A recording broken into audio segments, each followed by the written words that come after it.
26 maires seront élus dimanche soir sur les 48 qui sont à la tête des communes de Polynésie. Les 22 autres ont été élus au premier tour le 15 mars dernier. Le coronavirus et les confinements ont retardé, vous le savez, l'organisation du second tour. On part à Wahine tout de suite pour voir comment on se prépare sur place. 3 listes vont s'affronter au second tour, dont celle du maire sortant. Aujourd'hui, on s'organisait dans les principaux bureaux de vote avec un petit rappel des gestes barrières à respecter, même si le dispositif spécial Covid n'est pas vraiment d'actualité, vous allez le voir, avec notre équipe sur place, Brigitte Olivier et Heidi Henkou. En termes d'élections, l'île de Huaïné, c'est 6 178 habitants, dont 5 239 inscrits sur les listes. Une population qui aime voter. Le premier tour a frisé les 83% de taux de participation. Pour la population de Huaïné, l'élection du maire, c'est un jour où tout le monde se rassemble. C'est pour le maire, pour élire le maire, et en même temps pour se retrouver. Malgré que la situation, à un moment donné, on était en pleine période de situation de Covid-19, et les personnes étaient là. L'île est divisée en 8 sections de communes. À Maeva, où 90% des électeurs se sont déplacés le 14 mars dernier, les préparatifs, c'est un peu la routine. Ici à Maeva, c'est doucement, on n'est pas stressé. Donc les élections, c'est après-demain ? Oui, dimanche. Vous êtes presque prête ? Normalement, oui. Quant à la population, elle attend ce dimanche avec impatience, les râleurs comme les autres. Ils sont tous des menteurs. Donc vous allez voter ou pas ? Moi, je ne sais pas, je vais voir. Ah si. Quand même, vous allez vous déplacer.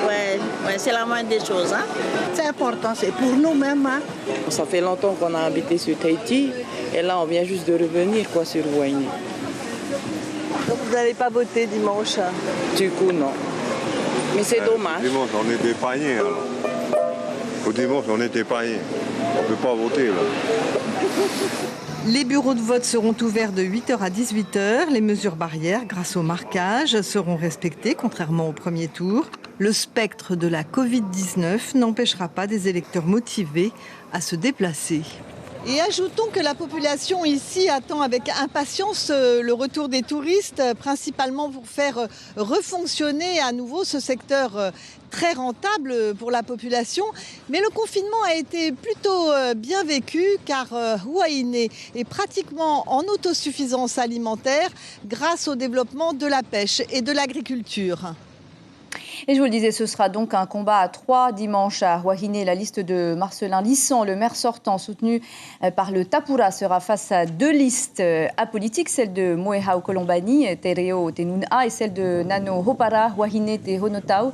Vous allez entendre le leader de Tereo Tenun'a et un soutien de l'autre liste, propos recueillis par notre correspondant sur place, Elie Maquet. Ma première motivation déjà, c'était de me lever pour que la voix déjà du jeune d'aujourd'hui soit entendue, et ainsi que celle du peuple. Donc notre plus gros combat actuellement, c'est d'essayer de faire en sorte que l'économie avec l'emploi revienne absolument en urgence sur l'île. Et sans oublier, il y a le gros souci que depuis plus d'une vingtaine d'années nous rencontrons au niveau de l'eau. Nous voulons primer sur le secteur de l'eau potable.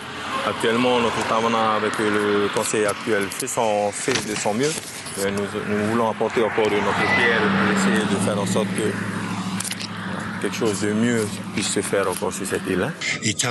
Par rapport aux résultats que nous avons obtenus au premier tour, notre liste est en ballottage favorable.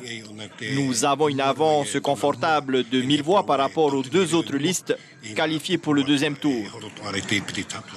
La parole au candidat de Wahine. Donc, des maires qui auront fort à faire pour remettre les comptes de la commune à niveau. Le coronavirus et les aides qu'il a engendrées à l'attention des familles les plus modestes ont creusé les déficits. On fait le point tout de suite avec Marie-Christine Lepape. Au temps fort de la crise sanitaire, les Tavanas se sont retrouvés en première ligne. Ils se sont dotés d'un plan de sauvegarde communal, ils se sont engagés dans le maintien des services publics essentiels, l'information de leurs administrés, la surveillance du respect du confinement et du couvre-feu, la confection de masques. Ils ont aussi apporté leur pierre à la mise en place du dispositif de continuité pédagogique. Ils ont surtout organisé l'assistance alimentaire aux plus démunis et soutenu des acteurs économiques pour sauver sur leur terre l'activité et l'emploi. Le coronavirus aura aussi impacté le budget des communes. Il y a eu le surcoût des aides sociales et emplois aidés, des recettes fiscales et tarifaires qui ne sont pas rentrées, principalement durant le confinement. Il y a aussi eu des factures dont il a fallu accélérer le règlement pour venir en aide aux entreprises, commerces et artisans sinistrés. Demain, les Tavana auront aussi à gérer la retenue de 5 milliards sur le FIP, le Fonds intercommunal de péréquation. C'est la principale ressource financière des communes, faute de recettes fiscales propres suffisantes.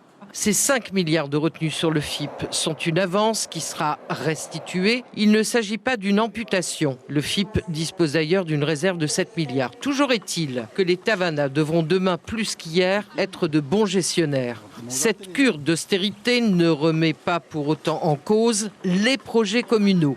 Les investissements dont le plan de financement est déjà ficelé seront bien lancés, nous ont assuré les Tavana. Les autres chantiers seront maintenus, mais ils seront étalés dans le temps. Enfin, l'accompagnement social des familles dans le besoin sera encore demain l'une des grandes priorités des maires. Il leur faudra aussi assurer la continuité des solidarités.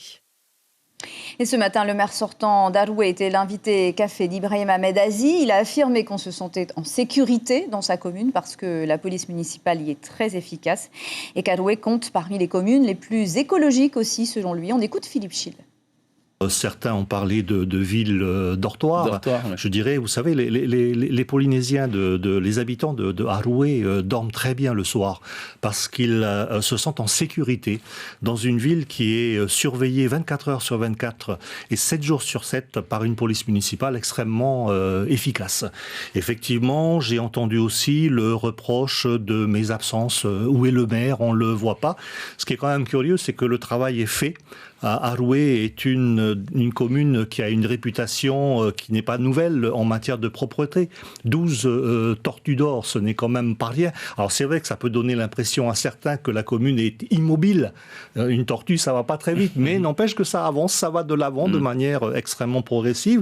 J'ai entendu, et vous le disiez tantôt aussi, qu'en matière hydraulique, rien n'a été fait. Et pourtant, en un mandat de 6 ans, 1,5 milliard de francs ont été investis dans la rénovation des conduites hydrauliques. Je vous rappelle qu'il y aura une triangulaire à Aroué. Et nous serons tous mobilisés dimanche, tout au long de la journée, sur Internet, en radio et en télévision, bien sûr. Les équipes techniques de Polynésie Première sont sur le pont pour que nous puissions vous communiquer les résultats dès 20h. Direct, réaction et analyse. Rendez-vous dès 8h du matin en radio. Premier bilan à la mi-journée en télé. Et grande soirée électorale à partir de 18h.